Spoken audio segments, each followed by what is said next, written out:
All right, another stitch I like to use is the herringbone stitch. Most of the stitches I use, especially my stitch meditations, are stitches that I don't have to think about very much and they go really fast.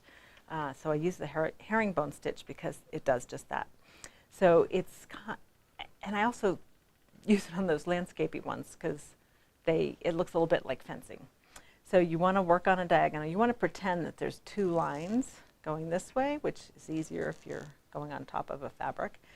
So I don't know if you can see those two little marks I made just with my needle. So you're going to go at a diagonal backwards through the fabric in a straight stitch, and then down here backwards through the fabric into another straight stitch. It's kind of a variation of a cross stitch that's done in a chain.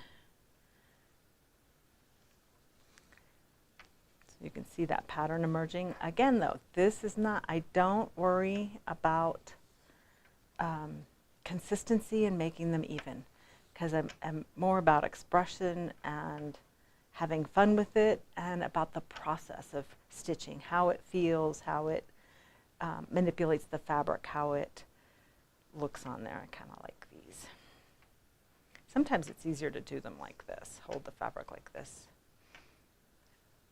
There's no rules. You can hold the fabric except you don't want to do that, however you like.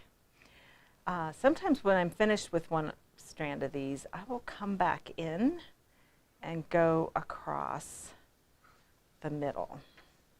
So I'll do a smaller echo of them. That's kind of fun to just layer those stitches up, especially when I want a lot of texture in my piece and not have it look like fencing.